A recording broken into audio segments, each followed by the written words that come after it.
Malapit na bang ma-checkmate ito si Tamba, mga kababayan? Dahil nilalaglag na siya ng kanyang mga kasamahan. Oh, kanya-kanya na silang mga kababayan, salbahan sa kanilang mga sarili.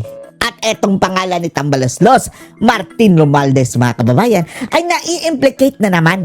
Ilan kaya siyang makakasuhan? Ito ang ating inaabangan, mga kababayan. Dahil alam naman ng lahat Alam na ng lahat na isa sa mga mastermind dito ay ang Tambaloslos na ito. Panoorin po natin, mga kababayan, ha. Itong diskusyon ni Atty. Harry Roque tungkol dito kay Tamba. Hello! Magandang Martes sa inyong lahat. Hello! Ay naka-recover na sa pagtutok doon sa Senate hearing kahapon. Senate hearing, mga kababayan, na si Lacson nag-aastang chairman, nag-aasang resource person, nag-aasang abogado. Walang iya talaga itong hindi bakla na ito, no? Lacson ang hindi daw bakla, mga kababayan. Hearing na bumabali-balentong ang mga Bumabali-balentong. talagang kanya-kanya ng salba ng sa kanilang mga leeg, mga Ayaw nila sila lang magilitan, mga kababayan. Ituro nyo na ang mga mastermind. Alam naman natin ang mga mastermind dito, mga kababayan, ay yung tatlo. Yung Tambaloslos, mga kababayan, yung Nagva, at yung Palaka. julul. Kung sa tingin ninyo, Mga julul. ataka sa pananagutan, malapit na ang inyong mga panahon. Malapit Ano naman, Malapit kahit lang na. Sa pag-ibig, walang forever. So, sa tingin ninyo, hindi kayo mapananagot sa inyong mga kasalanan laban sa ating bayan, malapit na po kayong magbayad. Malapit na, lalong-lalo na, mga kababayan, malapit na ang 2028. Ang sarap i-fast forward ng panahon. Ang problema, mga kababayan, sa tingin talaga natin, bago mag-2028, bago sila umalis sa pwesto, mga kababayan, mayroon talagang gagawing hindi maganda. Kutog dati na mayroong gagawing hindi maganda itong mga kabangagan, mga kababayan. Ay nako, alam natin tripping, mga kababayan. Mayroon na mga tripping ang mga iyan. Mga kasalanan ninyo, kayong mga korap, malapit na mga panahon ninyo. Ilang tulog na lang yan dahil galit na galit na ang taong bayan. Habang lumalangoy sa tubig baha, kayo nagpapasasa. Nagpakasasa. So, nakita natin, bukod dun sa pagsisinungaling nung tao ni Angara na nagsalita na nung minsan, na-capture sa camera, nagbigay siya ng 8 billion, ngayon binabawi. Siyempre, yung 8 billion na yun na Grabe, no? sa 8 billion, mga kababayan. Bilyones na ang pinag-uusapan, no? Sa nakawan. Malacanang i-deliver, siyempre, ang Sa Malacanang i-deliver. tawid yun, walang iba kundi ang bangag sa Malacanang. Bangag, Dahil bangag, sino pa ba bangag. ang pagpupunta Ngiway. ang bangag sa Malacanang. Kaya naman, mga kaibigan, ang pag-usapan natin ngayon, hindi naman yung mga bale-balentong na mga testimonya ng mga nagsisinungaling na lahat sila ay corrupt. Kung hindi, kung ano ang sinabi ng minority. Yung minority of 8 sa Senado ay nag-issue po ng minority report na nagkukumpirma na talaga naman pong lang Yan lang ang minority ngayon, mga kababayan, na napakarami. 8 na sila, ha? Tapos, kung madadagdagan yan ng 4, mga kababayan, hindi na sila minority. tara ng kababalaghan sa mga proyektong infrastruktura, lalong-lalo na Lalong-lalo na. sinabi nila na mayroong mga ghost projects, sinabi nila na mayroong mga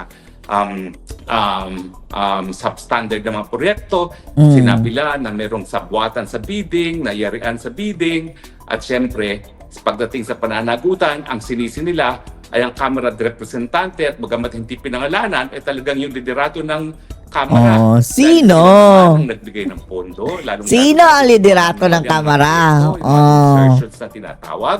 Pangalawa, sila rin ang may kapangyarihan na dahil sila ang gumawa ng pantao ng budget, dapat sila rin ang nagsiguro na yung pera ng taong bayan ay nagastos ng tama. Kaya nga meron tayong tinatawag na plenary powers ang Kongreso, no? Para nga siguraduhin na tama ang paggastos sa pera ng taong bayan. Abay, kaya naman tayo gumawa ng Kongreso, hindi lang para masiguro na hindi tayo pagbubuwisan, na hindi tayo kinukonsulta kung paano gagastusin nating pera. Kung hindi, yung ating mga ginawang representante, sila rin ang magsisiguro na magagastos sa tamang pamaraan ang ating pera. Pero nangyayari po, yung mga representante natin, sila ang naglalapa. Kaya ang Lumalapa sa pera. report ni Tambaloslos ay malinaw. Ayan. Ang liderato, siya ang leader ng House na nagpapasa ng pantaon ng budget. See?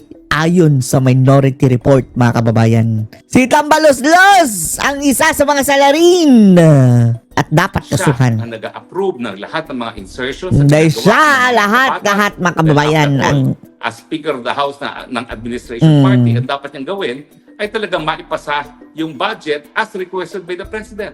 At kung yan ay nabago, yan ay dahil sa approval ni Tambaluslos. Oh, see? Siya ang may responsibilidad na masiguro nga rin na ang pera ng taong bayan ay nagagastos sa tamang mga pamamaraan. At pang-apat, siya rin ang responsibilidad.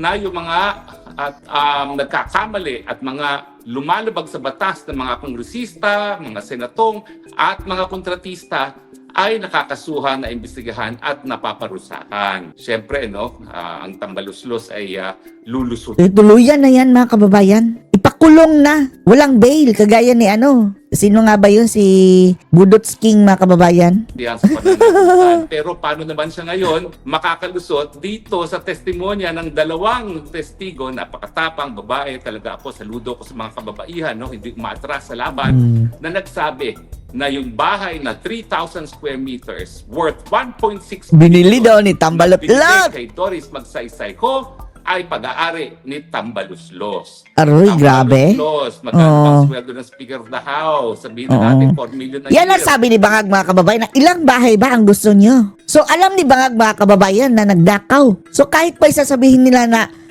hindi ako kasali sa pagnanakaw, tapos alam niya pala sinabi ni Tiangco, mga kababayan, sinabi yan ni Bangag. Hindi rin dininayin ni Bangag, ha? So that means, mga kababayan, ang 1.6 kahit pa billion, ayaw niyang aminin, nakasali siya sa nakawan, the fact na alam niya is may pananagutan siya, mga kababayan. Party na rin siya. Party na rin siya, mga kababayan, sa corruption kung ganyan. Pero alam naman natin, talagang nakikinabang ang mga kabangagan dyan, mga kababayan. nahalaga ng bahay na yan at mantakin ninyo, hindi lang naman yan ang bahay niya dyan.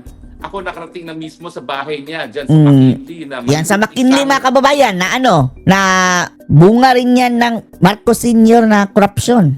Di umano daw. Dahil nung si Marcos Sr. pa ang presidente, pinsan. Mag-anak ni Imelda yung tatay niya na Romaldas din. At ganun-ganun din daw, mga kababayan, ang senaryo. Sa senaryo ngayon, Diyos ko Lord, parang maulit muli ng kasaysayan, no? Sana maulit muli. hektarya. Ang pagnanakaw. Nakamkam nila yan, panahon ng martial law, kaya nga po, ang balita ko, nung buhay pa ang tatay ni Tambaluslos, talagang nag-aaway sila ng tatay ni Bangag at ni Bangag mismo, dahil nga, ang reklamo nila, hindi nag-iintrego ang tatay ni Tambaluslos. Kaya naman, napakalaki ng bahay nila sa Forbes Park na una, Grabe, no? The same ang pangyayari, mga kababayan.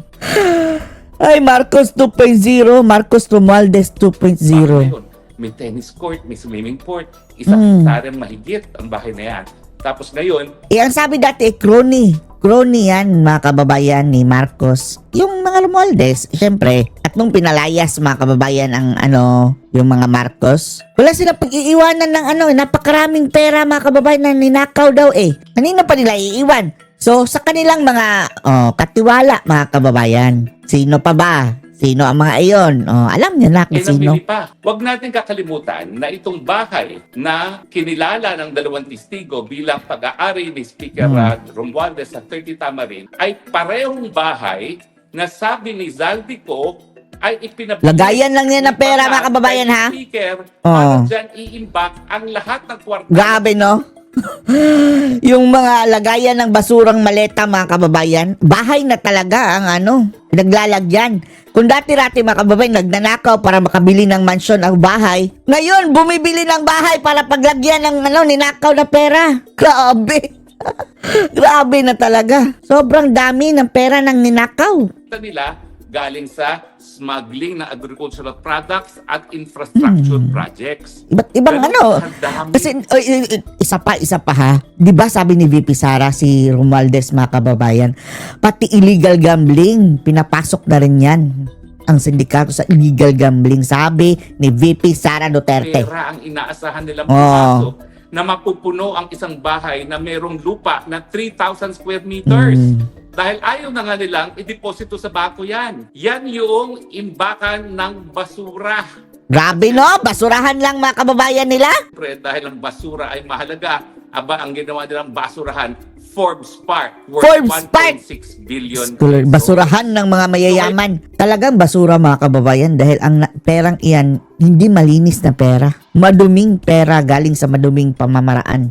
Kaya ang tawag Yun po, basura. nagtutugma-tugma na. Kung akala ng mga kawatan na sila Kawatan. ay makakaiwas sa pananagutan, unti-unti nang lumalabas po ang katotohanan. Hindi naman siguro alam ng dalawang testigo na nagsabi na yung 30 Tamarin Forbes Park ay pag-aari ni Tambaluslos na eto rin ang tinukoy ni Zaldico na pinabili ni Bangag kay Tambaluslos para gawin Ang kapal ng pagmumukha. Can you imagine kung ganong karaming pera inasa nilang kitain galing doon sa smuggling ng agricultural products at sa infrastructure? Yan pa lang yung dalawang bagay na yan, no? Meron pang confidential funds na alam natin. Oh, simot daw mga kababayan. Bilyones ang confidential fund ni Ngagva. And then, wala talagang natira ni mga kababayan, kaunti. Grabe, ni piso, hindi walang iniwan. Talaga namang Hanggang sa kahuli-hulihang sintabo, nilustay ni Bangagis. ng ating mga bangag sa gobyerno. Naku po, talaga naman pong hindi ko akalain na ang pagnanakaw pala galing sa kabanang bayan ay talagang po pwedeng maging genetic. Kung ganong kasama ang ama, ganun din ang anak. Bagay, Ano pa? mga matatanda. Mas malala pa mga kababayan. Gaya nga ng sabi mo, Roque, kung dati diktador lang, ngayon, diktador sabi mo ha? Ang punong mangga, hindi po pwede magbunga ng santol. Mm. Ganong kabulok ang pinanggalingan, ganun Marcos din kabulok ang magiging is Marcos. bukas. At yan nga po ang nalalaman natin ngayon at napapatunayan na yung 30 Tamarin, 3,000 square meters, Forbes Park, purchased for 1.6 billion, ay binili lamang, pinabili ng Bangag Kitambaluslos. Bangag! O ngayon, sasabihin Imbakan lang ng walang peras. pagkakataon si Tambaluslos. Hindi ako naniniwala kasi nasunod-sunuran lang si Tambaluslos. Unang-una. Para yan silang mga kababayan, triad. Mga mafia. Kaya nga nabubwisit ang mga Marcoses ng mga magkakapatid dyan dahil alam nila na gaya ng ama niya, nagsasariling sikap yan. Hindi nag-iintriga. Para Hindi intriga pala, entrega. Intriga. Remit, Hindi nagbabayad, hindi nagre-remit. sa mga Marcoses na alam naman natin, hindi naman Parang inonse, no? Nagkaunsehan mga kababayan ang parehong mga kawatan. The same, ang magnanakaw is galit sa kapwa magnanakaw. Oh, tama nga yung kasabihan, no? speaker kung hindi dahil siya pinili ng bangag niyang Bangag! Siyempre, ang inaasahan nila, share and share alike. Pero hayan, lumabas po ngayon sa hearing, no, na talaga namang pong malinaw na si Talagang yan, didisgrasya talaga yan mga kababayan kapag si Sara na. Mananagot sila sa kanilang mga ginagawa. Tambaluslos Oh. gumalaw, sumunod, binili ang 30 Tamarin para gawing imbakan ng Baka basura ng nila. peras. Dahil alam ni Bangag na napakadaming pera ang kikitain nila. Grabe, no? Doon sa bawang, doon Oh. sa sibuyas. Lahat ng mga kababayan pwedeng pagkakitaan, pinasok na nila. Mga walang kabusugan. Doon sa isda. Kasama niyo yung isda Pati dahil isda. po dyan. Oh. Ah, Pati sibuyas pala, no? Small time pa sila dati mga kababayan. Sibuyas pa lang. Hanggang dumating na sa ginto mga kababayan ng Pilipinas. Grabe. Hanggang andun na talaga, sa budget na talaga. Doon na sa source ng pera ng Pilipinas mga kababayan, sa kaban ng bayan na talaga. Direkta sa pamamagitan ng JAA. lihim ng agrikultura. Grabing Ay, nako Marcos no? at At Tambaluslos. siyempre, sa mga proyektong infrastruktura. Mm. Diba? At yan nga po ang lumalabas. Dahil sa isang transaction pa lamang, hindi pa natin alam, tumanong kubra. Magkano ang kubra ni Bangag doon sa budget na 6 na trilyon na isinumite sa Kongreso, meron pang karagdagan na 100 billion na insertion na ang sabi ni Zaldico ay siya mismo ang nag-deliver ng 25% o 25 billion. Ang magtataka lang see? kayo, wala po silang kabus. Wala. Tingnan nyo mga chan, mga kababayan nila Virales. Wala na, ang laki na. Wala na ba talagang katapusan yung kanilang paghahangad sa May katapusan pero hindi pa ngayon. Ang mga dapat gumalaw mga kababayan hindi gumagalaw. Alam na natin kung sino yon. mas marami pang kwarta? Biro mo, 20 anyos na silang nagnakaw sa kaban ng bayan ng panahon ng martial law. Hanggang ngayon, Nawala daw kasi Na-confiscate daw mga kababayan dahil, di ba, napasipa sila. Binabawi nila mga kababayan yung nanakaw nila na dati na pa rin na-confiscate. ang gawain nila.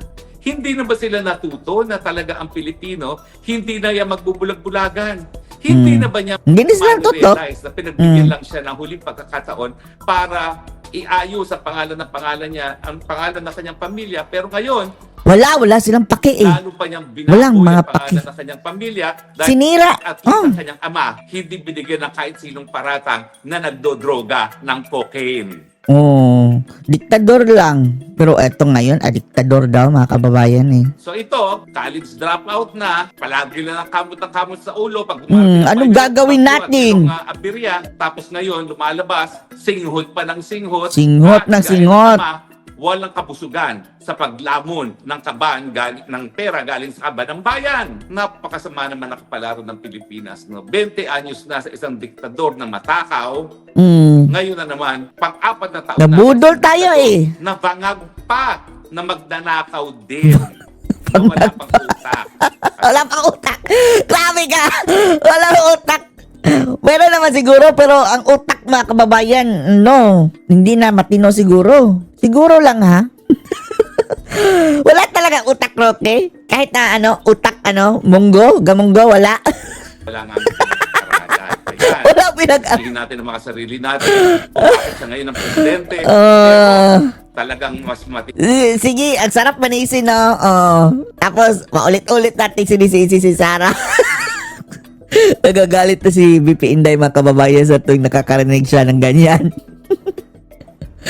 Patawarin na natin si BP Sara dahil baka ito na talaga mga kababayan is tadhana na rin mga kababayan para lesson learned sa mga Pilipino. grabing parusa.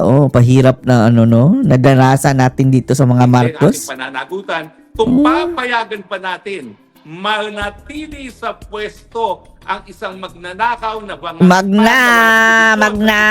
bayan pagdating sa walang tigil na pagtaas sa presyo ng bilihin, pagdating sa kagutuman, at syempre ngayon, kinakaladkad pa tayo sa isang gera na wala naman tayong kinalaman. Palibhasa, Taiwan. wala sa kanyang mga anak ang papupuntahin niya para mamatay para sa mga Taiwan. Diba? Sabi ni Aimee na bumabatak din daw mga kababayan, pati yung mga anak. Pagkulang ng national anthem. Under a bangag president, ang mamatay Nang dahil sa bangag. Kayo na lang po yan. Kayo na lang po yan. Hindi ako magpapakamatay para sa mga dayuhan. Para lamang sa inang bayan. Para lamang sa kapwa Pilipino. So ngayong nagtugma-tugma na po ang mga sinabi ni Zaldico, ang sinabi ng testigo na meron talagang mamamahay na binili si Romualdez, na tinutukoy naman ni Zaldico na ito nga yung biniling bahay sa ayon sa kautusan ng bangag na binili para dyan i-imbak ang mga basura nila. Ano nang gagawin ninyo? Ako ngayon nangingilabot. Napansin niyo ba sa hearing na nagtatanong sa witness ang sasagot? Si Senator hindi ako bakla ang sumasagot. Hindi naman siya ang tinatanong. Nagbakla. Ana na naman. Sila lalakson. Ewan ko ba kung ano nangyari kay Senator Ping. Talagang hinahanga ako po yan sa Senator Ping. Oh. Kasi nagtago, ako pang tumayo tagapagsalita niya. Habang tumandama ka ba si Lacson? Dahil sa mulat-mula, siya talaga Nagiging gunggong si Lacson mga kababayan, no? Sayang ang legacy mo, Lacson, no? Bumangag ka, Lacson. Bumangag, naging gunggong ka ng sa ending ng pelikula, mga kababayan. Malapit yang ending ng pelikula ni Lacson, mga kababayan, sa kanyang buhay, Kung kailan, mga kababayan, magtatapos na ang kanyang istorya sa buhay, naging gunggong pa. Disgrasya! Mali yung desisyon mo sa buhay, Lacson. Ako ng mga congressman at senator pagdating sa... Pero may panahon ka pa, Lacson. Bitawan mo na yan si Bangag at si Romualdez Lacson. May panahon ka pa para maging straight. Hindi sinabi nating akla ka ha, pero straight mga kababayan sa mga prinsipyo, hindi ka babangag. Diretso ka na diretso na ang iyong mga gawain. Hindi na baklain. Hindi nga siya bakla daw mga kababayan eh.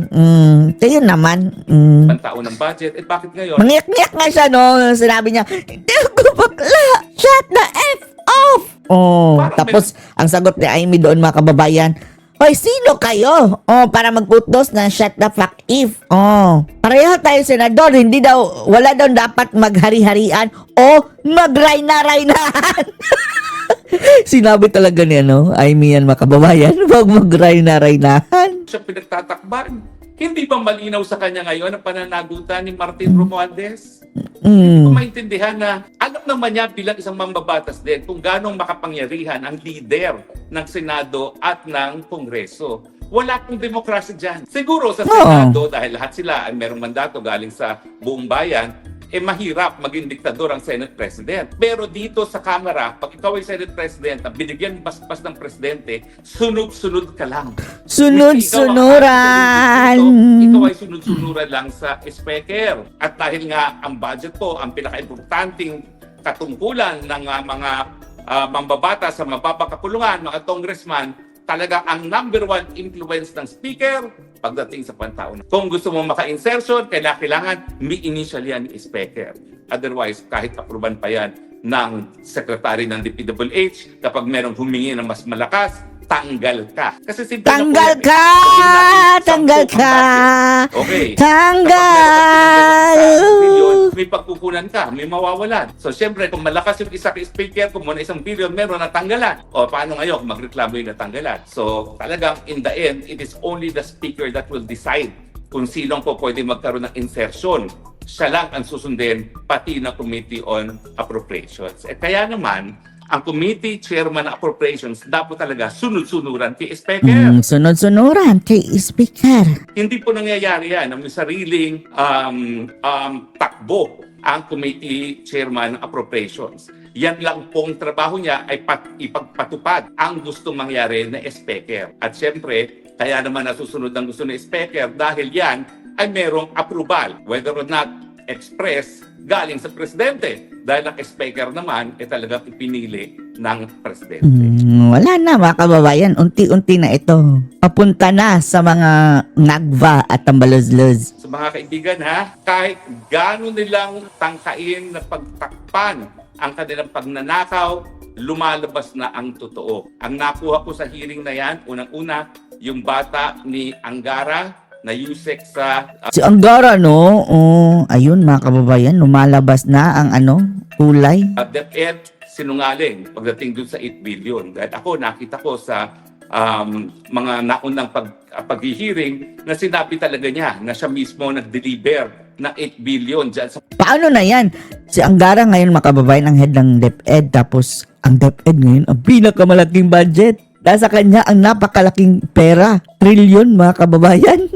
Lord! yan. Okay? At yung 8 million na yon para ES-SAP. Tapos ngayon, tinatanggi niya. Ang tanong, saan napunta yan? Now, dun sa Minority Report, bagamat sinabi nga nila na may pananagutan ang Speaker of the House, ang tanong, sino pa ang nagputos ng ulat na ito kay Speaker? At syempre, walang ibang patutunguhan yan kung hindi ang Presidente mismo. Dahil ang Presidente mismo ay pinsan buo ng Speaker at syempre, hindi naman siya magiging Speaker kung hindi kung hindi dahil sa appointed ni Ngagva mga kababayan. Yun nga wala pang butuhan mga kababayan sa pagiging Speaker.